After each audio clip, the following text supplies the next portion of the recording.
내 주의 손을 붙잡고 천국에 올라가겠네. 괴로우나 즐거우나 예수가 거느리시네.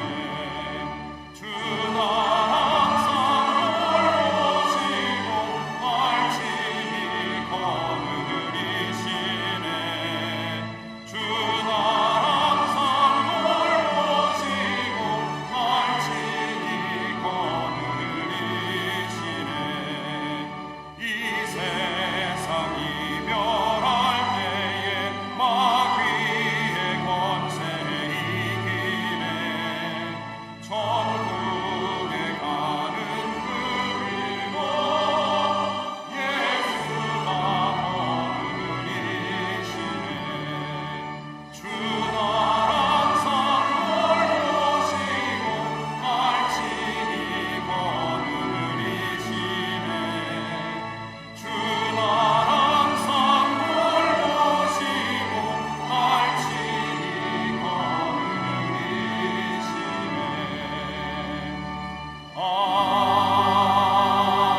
아멘.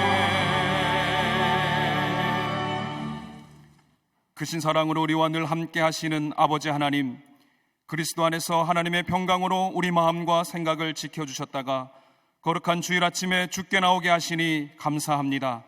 눈을 들어 주를 향하게 하시고 하나님을 바라보며 은혜를 베푸시는 하나님 얼굴을 뵙게 하여 주시옵소서. 오늘 이 예배를 어버이를 공경하라는 약속 있는 첫 계명으로 주신 말씀을 기억하며 어버이 주일로 지키게 하시니 감사합니다. 하늘아버지의 사랑과 은혜, 그리고 이 땅의 어버이의 사랑과 돌보심에 감사하며 하나님을 뜨겁게 만나게 하시고 부모님의 크신 사랑을 깨닫게 하여 주시옵소서. 자녀들이 잘 되기를 간절히 바라면서 평생을 살아오신 부모님을 위로하여 주시고 그 심령을 주님의 사랑으로 가득 채워 주시옵소서. 혹여나 아직 주님을 영접하지 못한 어버이들은 우리의 간절한 기도와 신앙의 모범을 통해 주님을 영접하여 영생을 얻게 하여 주시옵소서. 지난 한 주간 삶을 돌아볼 때 하나님의 권세 있는 자녀라 칭함을 받으면서도 하나님의 뜻대로 살지 못하였음을 회개하오니 용서하여 주시옵소서. 낳으시고 길러주신 부모님에게 순종하지 못하고 마음을 아프게 했던 불효도 용서하여 주옵시고, 아버지 하나님 마음에 합한 자로 부모를 공경하라 명하신 계명에 순종하는 자로 살게 하여 주시옵소서.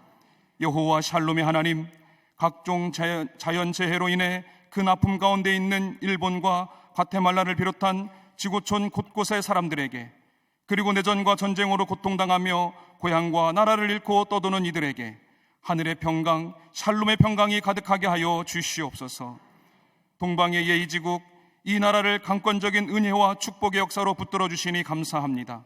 둘러나는 이 한반도가 속히 하나 되어 억압 가운데 신음하는 저 북한의 동포들이 자유와 행복을 누리게 하여 주시옵소서. 이 나라의 위정자들을 친히 다스리셔서 국민에게 희망을 주며 화합과 통합의 정치를 할 수 있게 하여 주시옵소서. 모든 국민들이 하나님을 의지하여 경제, 교육과 양육 등의 삶의 자리에서 만나는 모든 어려움을 이겨낼 수 있게 하여 주시옵소서. 전국 방방곡곡에 주님의 몸된 제단으로 세우신 이 땅의 교회마다 성령의 불이 뜨겁게 타오르게 하시고 이 나라의 하늘의 소망이 가득하도록 기도하는 사명을 감당하게 하여 주시옵소서. 모든 민족과 열방을 치유하시기 위해서 광림제단을 세우신 하나님, 광림의 모든 권속들로 하여금 사명을 감당케 하시니 감사합니다. 광림의 성도들이 의의 열매를 맺게 하시고 그 열매를 통하여 여전히 복음을 듣지 못하여 흑암에 있는 수많은 영혼들을 살려내는 선한 일에 힘쓰게 하여 주시옵소서. 하나님께서 기뻐하신 일들을 잘 감당하여 아버지의 마음을 시원케 해드리는 우리 광림재단 되게 하여 주시옵소서. 광림사회봉사관에 세워질 광림유치원이 하나님의 섭리에 따라 개원하여 훌륭한 신앙교육의 장이 되게 하여 주시옵소서. 사회봉사관의 이 모든 사역들을 통해서 요람에서 무덤까지의 모든 인생의 과정을 감당하는 복된 재단이 되게 하여 주시옵소서. 인천 청라에 건축 중인 광림서교회 건축의 기름 부으사 북방 선교를 감당하는 구원의 방주 축복의 통로가 되게 하여 주시옵소서. 살아있는 영성으로 사명 감당하시는 감독님께 신령한 능력과 날마다 새롭게 더하시는 은총을 허락하여 주옵소서. 생명의 말씀을 전하실 때에 치유와 회복이 있는 축복의 통로가 되게 하여 주시옵소서. 탁월한 통찰력으로 시대를 향한 교회의 사명을 제시하시며 양떼를 이끄시는 담임 목사님께 영적 지도력을 더하시고 말씀의 능력을 충만하게 하시어 하나님의 능력을 더하여 주시옵소서. 오늘도 광림 남교회 해외 선교지들 그리고 방송과 인터넷으로 예배하는 모든 하나님의 사람들을 위해 오늘 이곳과 동일한 은혜를 주시기를 간절히 원하오며 우리 주 예수 그리스도의 이름으로 기도하옵나이다. 아멘. 하늘에 계신 아버지, 이름 거룩하사 주님 나라 임하시고 뜻이 이루어지이다.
갈릴리 성가대와 오케스트라의 귀한 찬양에 감사합니다.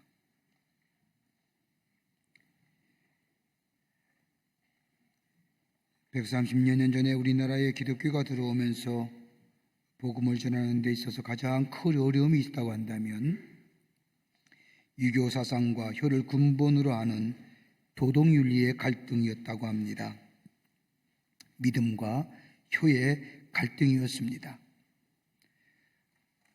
조상을 섬기지 말라는 것이 아니라 나 외에 다른 신을 섬기지 말라고 하는 하나님의 말씀대로 조상에 대하여 제사를 드렸던 그 당시의 상황에 보면 파격적이고 혁명적인 이야기가 아닐 수가 없습니다. 그래서 갈등이 많았습니다. 그러나 하나님이 주신 10계명을 보면 1계명서부터 4계명까지는 하나님과의 관계성 속에서 이루어지는 계명입니다. 그래서 나 외에 다른 신을 섬기지 말라, 하나님과 우리의 관계 속에서 가장 중요한 것들을 4계명까지 말씀하시고 5계명부터 10계명까지는 인간관계 속에서 있어지는 계명을 하나님이 말씀하십니다. 대인관계 계명이지요. 그 5계명서부터 10계명까지 그 인간관계 속에서 맺어지는 계명 가운데 첫 번째로 나오는 계명이 뭐냐? 5번째인 내 부모를 공경하라는 겁니다. 부모에 관한 계명이 대인가명 가운데 처음으로 나오는 계명입니다. 기독교를 가리켜서 효의 종교라고 말하는 것은 아니지만 기독교가 가르치는 부모 공경의 윤리, 효는 다른 종교보다 대단한 것을 발견하게 됩니다. 구약성경에도 잠언서의 말씀을 보면 내 아비 어미의 훈계를 경히 여기지 말라, 부모를 공경하라, 부모의 말을 귀히 여겨라, 아들아 내 법을 너의 마음속에 새기라고 부모의 말에 순종하고 부모를 공경할 것을 가리킬 뿐만 아니라 신약성경에 와서도 부모 공경이라는 말씀이 곳곳에 기록되어져 있음을 보게 됩니다. 그 가운데 우리가 가장 잘 알고 있는 말씀이 바로 에베소 6장 1절부터 3절에 있는 말씀입니다. 자녀들아 주 안에서 너희 부모에게 순종하라, 이것이 옳으니라. 내 아버지와 어머니를 공경하라, 이것이 약속이 있는 첫 계명이니 이로써 내가 잘되고 땅에서 장수하리라. 내 부모를 공경하면 하나님이 약속이 있는 첫 계명인데 내가 땅에서 잘되고 장수하게 하리라 하나님이 약속하신 겁니다. 부모 공경할 때에 가능하다는 겁니다. 근데 왜 못합니까? 잘 살기를 원하며 오래 살기를 원하면서도 하나님의 약속이 있는 계명이라고 말씀하시는데도 왜 우리 부모에 대하여 공경하고 효하기를 못한 이유가 어디 있을까요? 한 사회학자가 현대사회에서의 효가 사라진 이유에 대해서 이야기하기를, 효가 사라진 이유는 다른 것이 아니라 물질주의와 실용주의 철학의 팽배라고 이야기합니다. 다소 의견이 있지만은 사회학계들의 연구 결과에 의하면 효를 이렇게 설명합니다. 전통 사회의 제도 속에서 부모에게 효도할 수밖에 없었던 몇 가지 중요한 이유가 있는데 그 하나가 뭐냐? 신분을 부모로부터 물려받았기 때문이라는 겁니다. 한번 생각해 보세요. 양반의 자식은 양반이지요. 귀족의 자식은 귀족이에요. 왕족의 자식은 왕족이에요. 부모로부터의 엄청난 신분을 물려받았기 때문에 당연히 효도해야 했다는 겁니다. 두 번째 이유는 모든 기술을 부모로부터 배웠기 때문입니다. 학교나 기관이 있지 않았던 이 시대에 농사를 짓는 법이나 물고기를 잡는 법이나 집을 짓는 법이나 부부의 생활이나 가정의 세련이나 자녀의 교육이나 다 할 것 없이 부모에게 배웠습니다. 가정이 학교고 부모가 스승입니다. 그러기에 부모를 존경하고 효도 한다는 것 지극히 당연한 것이었습니다. 세 번째는 땅을 물려받았기 때문이라는 겁니다. 농경지대에서는 땅이 없이 살 수 없습니다. 아무리 노력하고 부지런히 일해도 땅이 없는 한 다 것입니다. 그러기에 땅을 부모로부터 받았다는 겁니다. 가만히 보면 지금의 시대에는 다분히 문제가 될 소지가 있는 이론입니다. 물려받을 특권도 신분도 없습니다. 땅도 필요 없는 시대입니다. 효도를 해도 특별히 덕스러울 것도 없는 시대입니다. 더 나아가 나에게 돌아올 이득이 하나도 없는 시대입니다. 그러기에 부모 공경과 효의 사상이 점점점 사라지고 있다는 것이 바로 사회학자의 날카로운 지적입니다. 여러분 어떠신지요? 이러한 시대 속에서 아버지에 대한 이미지도 시간의 지남에 따라 변하는 것을 보게 됩니다. 여러분 한번 생각해 보십시오. 아마 우리가 이랬을 겁니다. 4살 때에는 아버지는 전지전능하다고 생각합니다. 모르는 것도 없고 못하는 것도 없고 힘도 되게 세고 그렇게 생각합니다. 12살이 되면 아버지는 별로 아는 것이 없는 것 같은 느낌을 받습니다. 수학 문제도 제대로 풀지 못합니다. 과학의 문제도 이해하지 못합니다. 다 아는 것 같은 것이 한순간에 깨져버리고 맙니다. 그러면서 우리 아버지는 별로 아는 거 없는 것 같다라고 생각합니다. 14살이 되면 아버지의 생각은 모두가 다 구식이라고 생각합니다. 마음에 안 듭니다. 이때부터 질풍노도 반항의 시기가 시작되는 겁니다. 21살이 되면 우리 아버지는 영 꼴통이다라고 얘기합니다. 대화가 안 돼라고 얘기합니다. 25살이 되면 생각이 좀 달라지지요. 제법 인생하시는 것 같아요. 30살이 되면 내가 결정할 문제를 놓고 아버지와 의논하고 싶어 합니다. 50살이 되면 우리 아버지는 훌륭했어라고 고백하지요. 60살이 되면 우리 아버지는 정말 훌륭했고 모든 걸 아는 분이었다라고 생각한다고 합니다. 여러분 어떠세요? 여러분, 내가 생각하는 아버지만큼 어머니만큼 나의 존재가 평가됩니다. 왜냐하면요, 우리는 그분의 뿌리이기 때문이에요. 아버지를 격화시키면 내 존재도 격화됩니다. 아버지를 높이는 분으로 높이는 순간 내 존재의 위치도 올라갑니다. 여러분, 우리의 가정에서 아버지의 이미지에서 공의와 선율과 질서를 배웁니다. 어머니의 이미지에서 사랑과 은혜와 그리고 자비를 배웁니다. 이렇게 배운 대로 한평생 살아갑니다. 그러기에 성경은 우리 부모는 하나님의 계시자라고 얘기합니다. 오늘 읽은 본문 말씀을 보십시오. 오늘 읽은 본문 말씀은 한 아버지를 우리에게 소개합니다. 한 나라의 왕이자 하나님의 사람이요 또한 한 아들의 아버지인 다윗의 이야기입니다. 다윗은 본래 목동입니다. 사울왕에게 발탁되어 충성된 사울의 장군이 되어 목숨을 걸고 사울왕을 위해 충성을 다했음에도 불구하고 사울왕의 시기를 받아 쫓겨나야 했고 광야를 헤매며 고생합니다. 그리고 마침내 하나님의 은혜 가운데 유대나라의 왕이 됩니다. 이런 다윗, 하나님이 마음에 합한 사람이라고 칭함받았던 다윗, 입을 열 때마다 하나님을 향하여 감사와 기도의 고백이 넘쳐났던 이 다윗에게 오늘 성경 말씀을 보면 엄청난 사건이 일어납니다. 그건 다름이 아니라 자신의 아들인 압살롬이 배신하여 반란을 일으킨 겁니다. 성경 말씀을 보면 압살롬은 다윗의 셋째 아들입니다. 형들은 이미 죽었습니다. 그러게 실질적으로 첫째 아들입니다. 맏아들이며 인물도 출중한 아들입니다. 머릿결이 얼마나 좋아서 물결 치듯이 늘어졌는지 압살롬의 머리를 한번 웨이브를 했다가 하면 여자가 다 녹아 떨어진다고 합니다. 성경 말씀 그대로예요. 제가 지어낸 거 아닙니다. 한번 이렇게 흔들면 아이돌이 따로 없습니다. 칭찬받는 아들이었고 똑똑하고 잘난 아들이었습니다.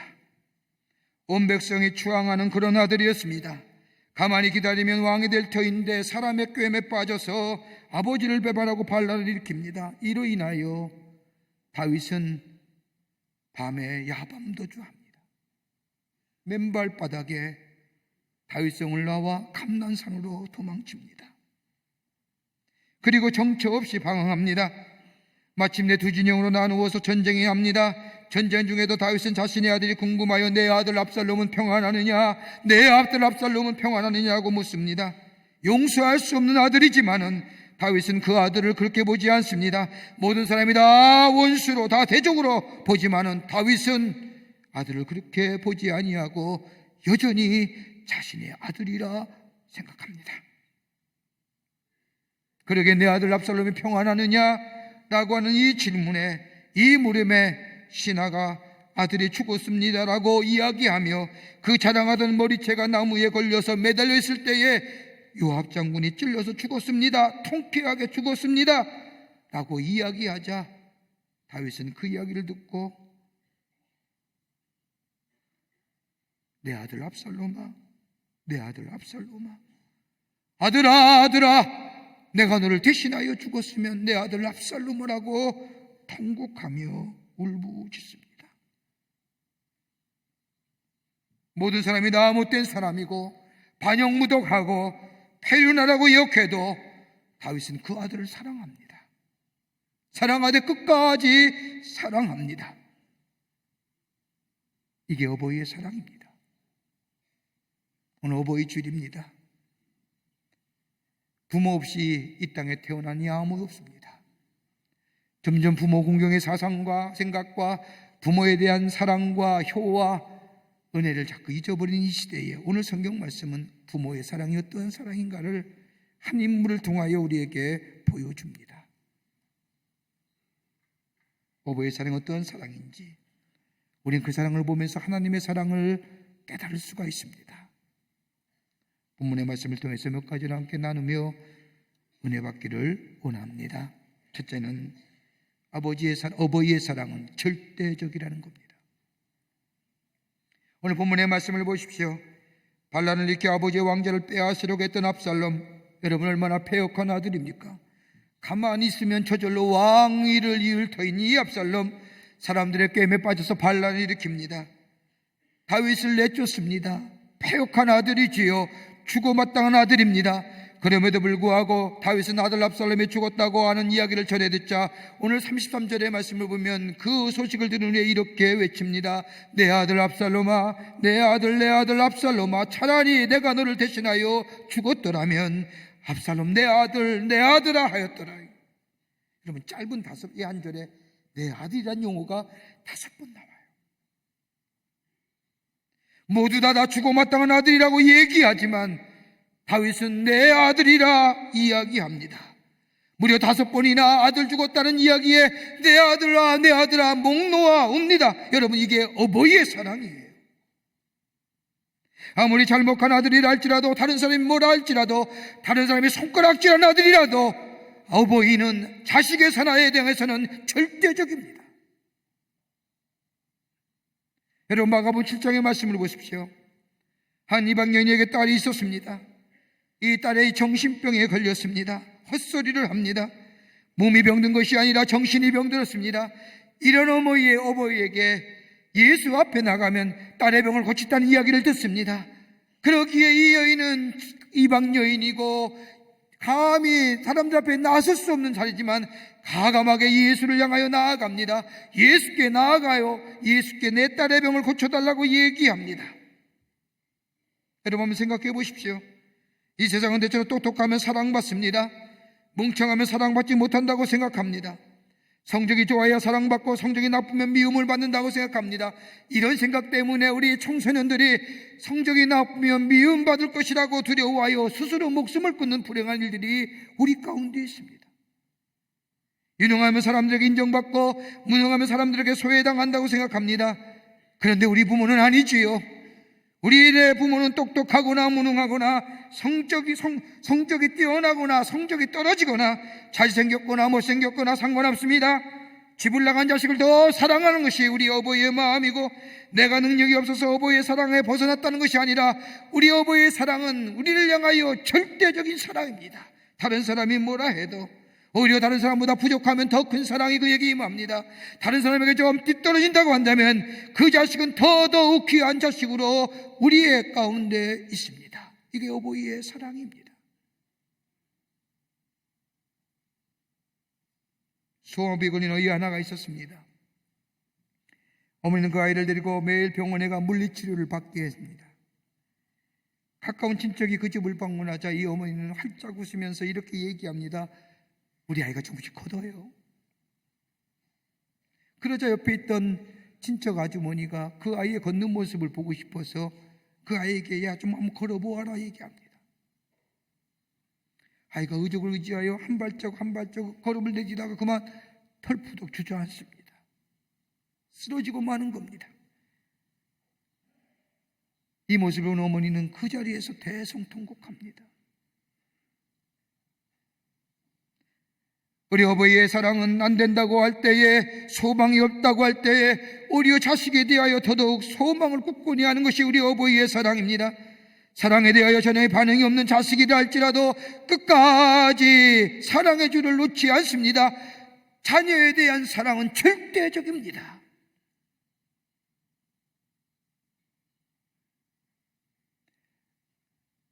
한 간증의 이야기입니다.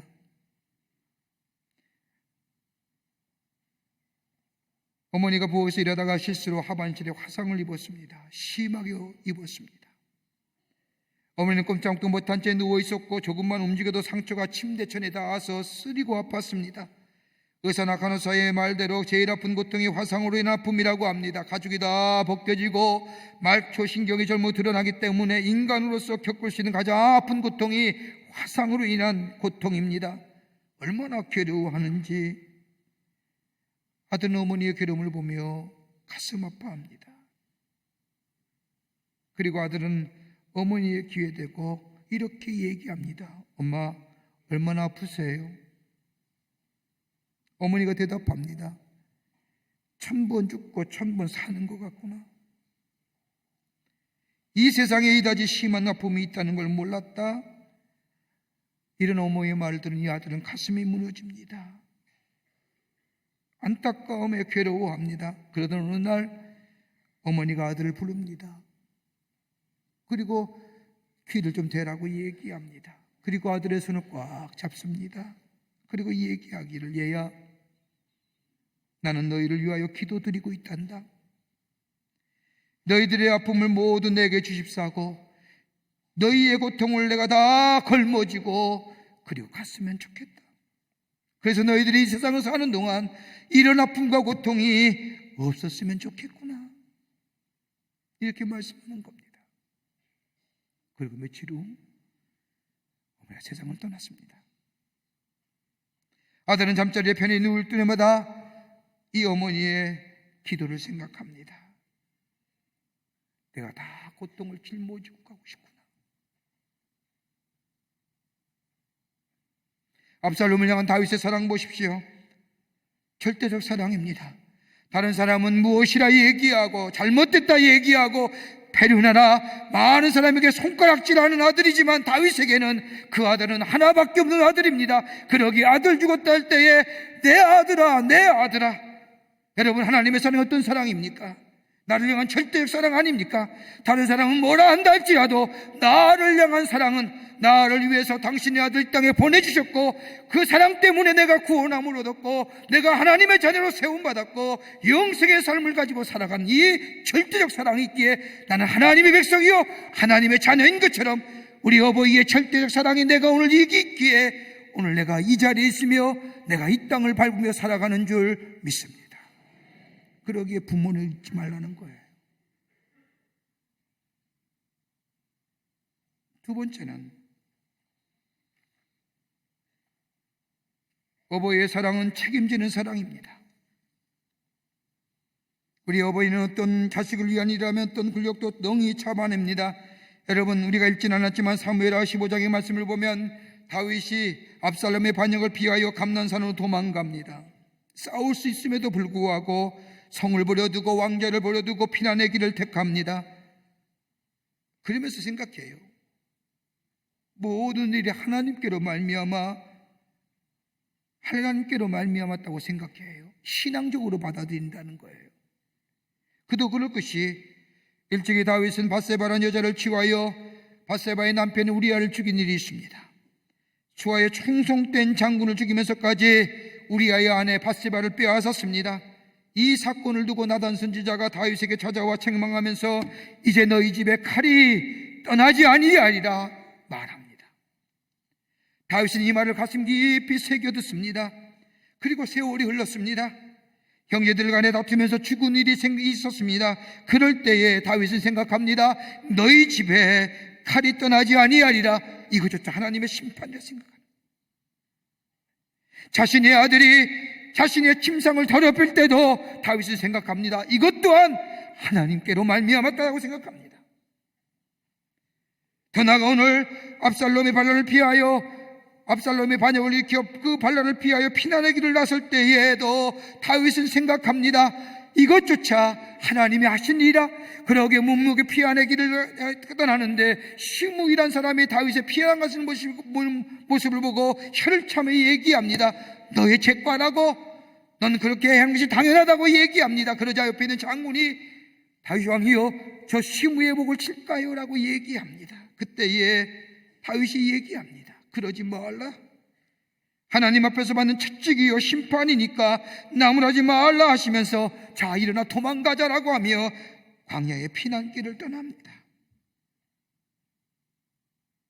왜 그랬을까요?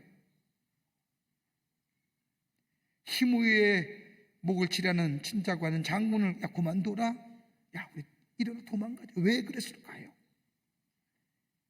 압살롬이 쳐들어오고 바로 턱 밑에 있는 것도 아닙니다. 그이는 다른 것이 아니라 아들 압살롬의 반역이 자신에게 문제가 있다고 생각했기 때문입니다. 아들이 잘못한 것이 아니라 내 죄 때문에 아들이 저런 아들이 되었다고 생각했기 때문입니다. 아들이 저렇게 된 것은 아들이 어렸을 때에 아비로서의 잘못된 것을 보아여 죽였기에 내가 좋지 못한 본을 보여줬기에 이런 일이 일어났다고 생각한 다윗은 대항하거나 싸움하는 것이 아니라 시므이의 모욕적인 일을 들어도 야 일어나 도망가자. 내 책임이라는 거예요.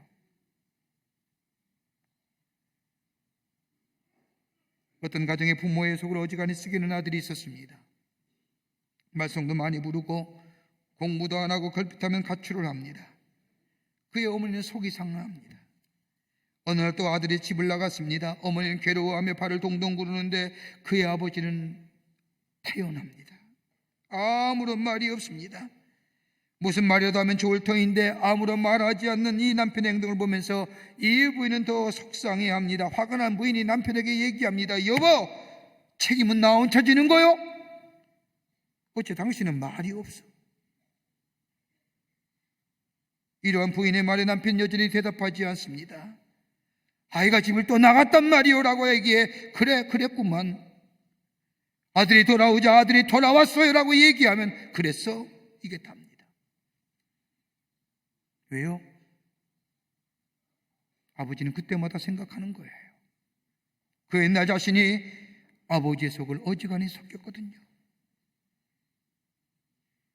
자식을 보면서 자신의 옛 모습을 보는 거예요. 할 말이 없습니다. 다윗도 그러합니다. 압살롬을 보면서 자신의 모습을 봅니다. 그리고 무한 책임을 느낍니다. 압살롬의 모습을 보면서 회개하는 마음으로 묵묵히 참고 기다리는 겁니다. 가슴이 쓰리고 아프지만 괴롭지만 할 말이 없습니다. 그래서 다윗은 시므이의 이야기에 일어나 도망가자 하는 거예요. 도망갈 수밖에 없습니다.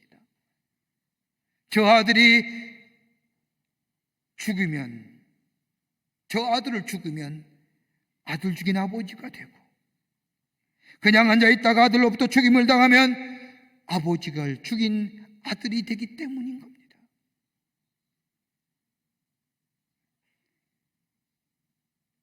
악한 아들이 더 악한 아들 되지 않기 위해서 이게 아비의 마음이에요. 그러기에 참고 견디고 자녀를 위해서 내려놓고 손해보는 거예요.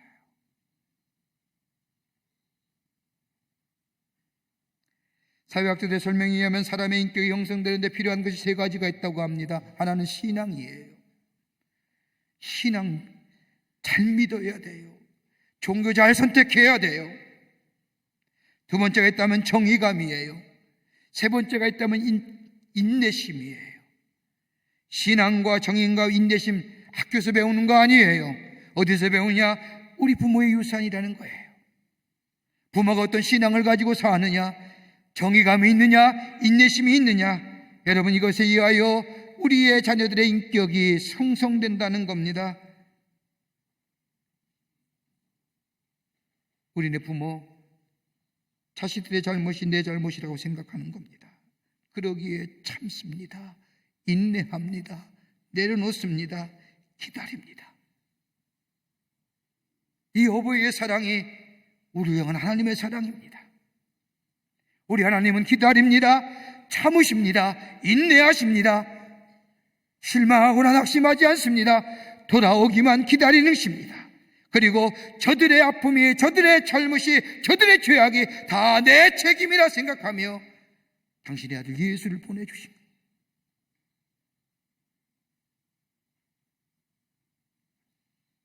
오래 참으시는 하나님, 책임지는 하나님, 그 하나님의 모습을 우리 어버이의 사랑 속에서 발견하며 그 어버이의 사랑, 그 사랑이 있기에 오늘 책임지는 사랑이 있었기에 오늘 우리가 이 자리에 있는 줄 믿습니다. 끝으로 어버이의 사랑은 적극적입니다. 적극적인 사랑입니다. 본문 18장 5절의 말씀을 보면 압살롬의 반역으로 인하여 피난길을 떠나 있다가 전열을 정비하여 압살롬과 그를 따르는 발람과 전쟁을 치릅니다.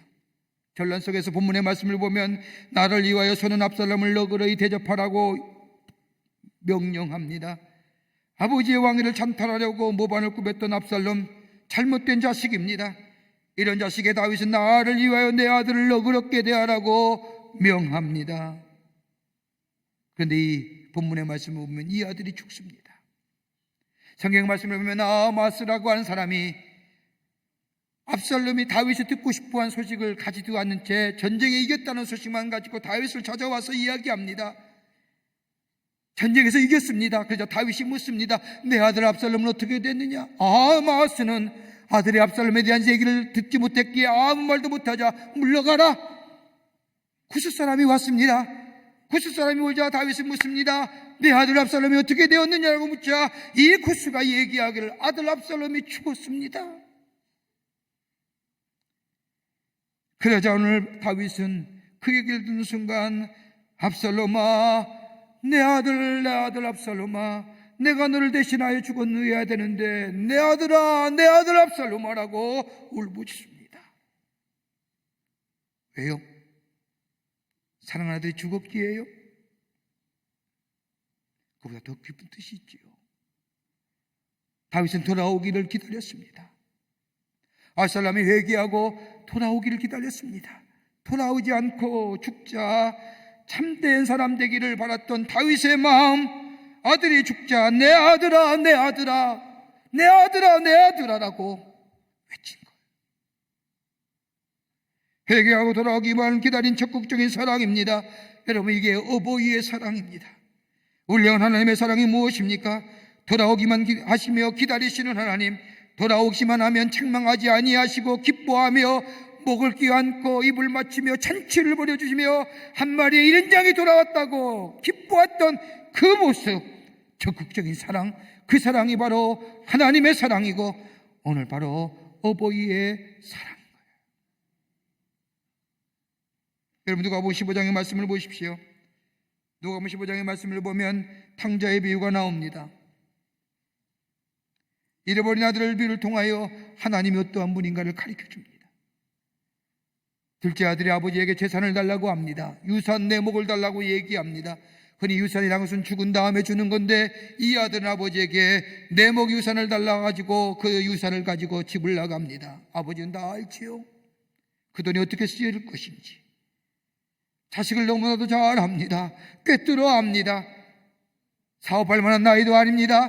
그 돈 가지고 무슨 막대한 이윤을 남길 그런 아이도 아닙니다. 그럼에도 불구하고 둘째 아들에게 자신의 유산을, 둘째 아들의 목을 줍니다. 무엇에 쓸지 어떻게 하고 올지 압니다. 성경의 말씀은 구체적으로 기록하지 않았지만은, 예수님을 말씀하지 않았지만은 둘째 아들이 나간 후에 이 아버지는 아마도 성경 말씀을 앞뒤를 보여 비추어 보건대 매일 동구밭에 나가서 아들 오기만 기다렸을 겁니다. 세상에서 모든 것을 다 잃어버린 아들, 마침내 아들이 돌아옵니다.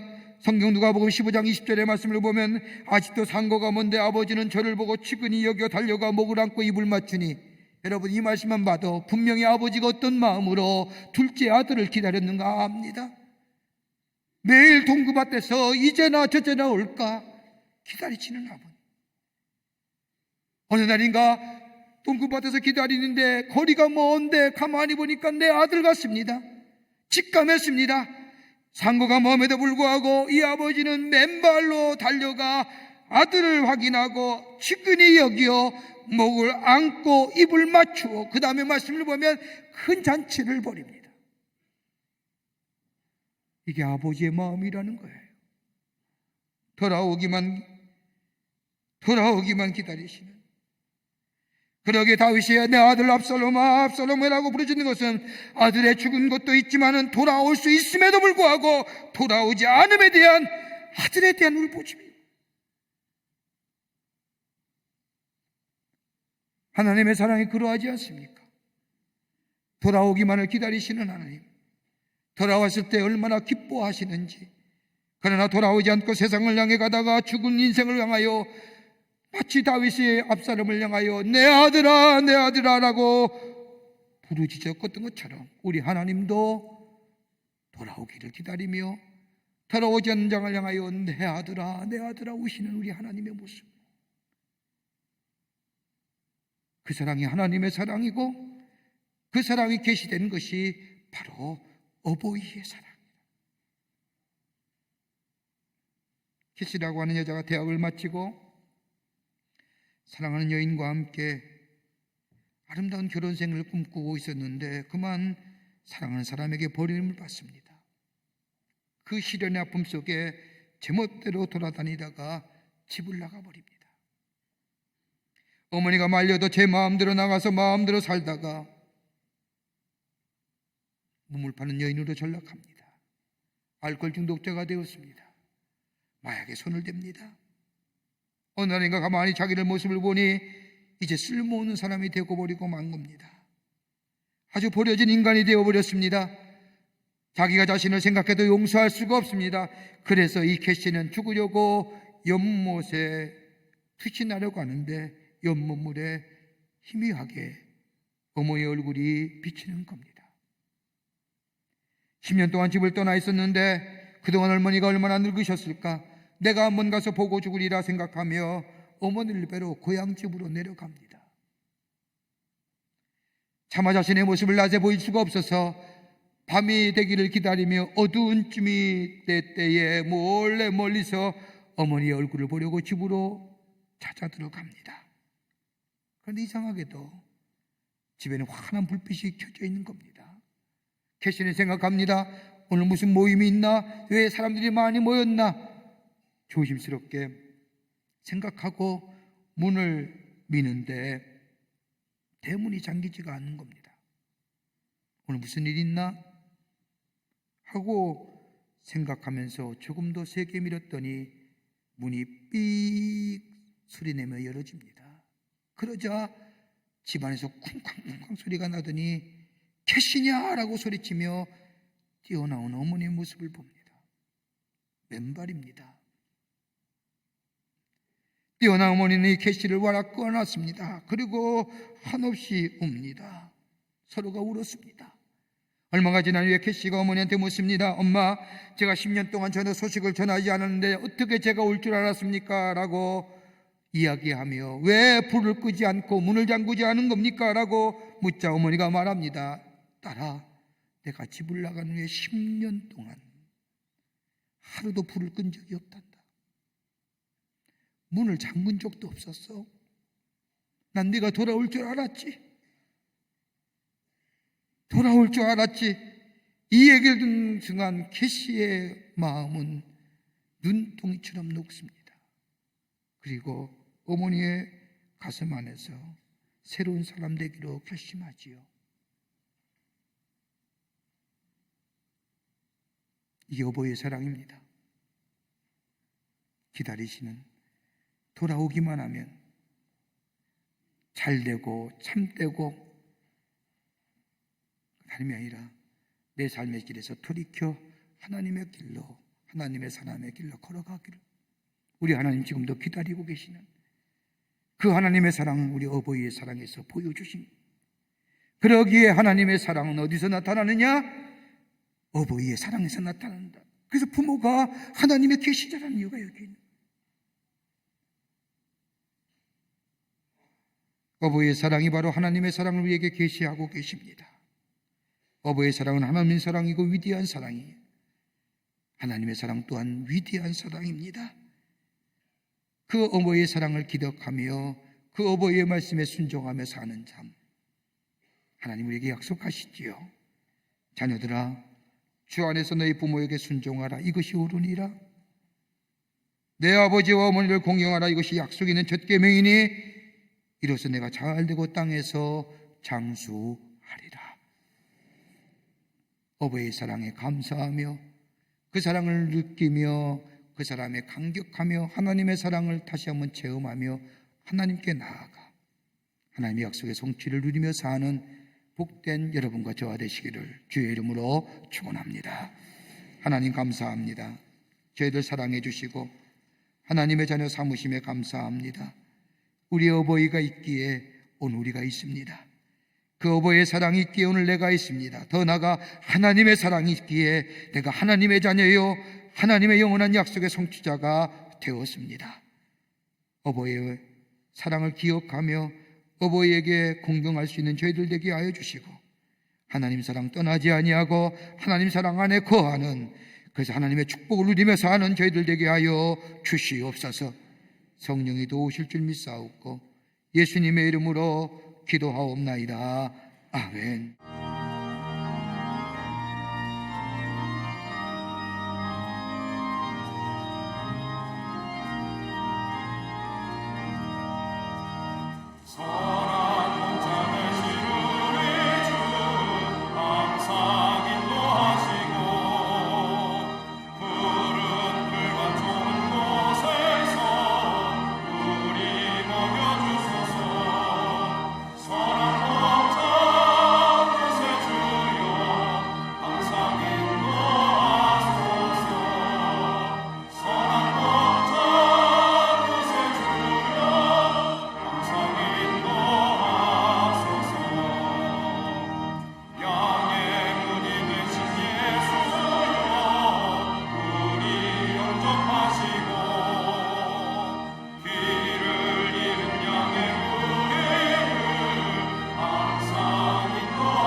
지금은 우리 주 예수 그리스도의 크신 은혜와 하나님 아버지의 극진하신 사랑하심과 성령님의 이 내재하심과 인도하심과 교통하심이 오늘 귀한 성일 특별히 어버이 주일에 주의 전에 나와 예배하며 어버이 사랑을 가슴에 새기고 그 사랑을 감사하며 그 사랑이 곧 하나님의 사랑이 나에게 임하신 것을 깨닫고 부모를 공경하기로 새롭게 다짐하며 성전에 물러선 우리 모든 사랑하는 광림의 교회 권속들과 또 영상을 통하여 예배드리는 한국교회 성도들과 그 밖에 거룩한 백성들 위해 주께서 지금으로부터 영원토록 함께 하시기를 간절히 축원하옵나이다.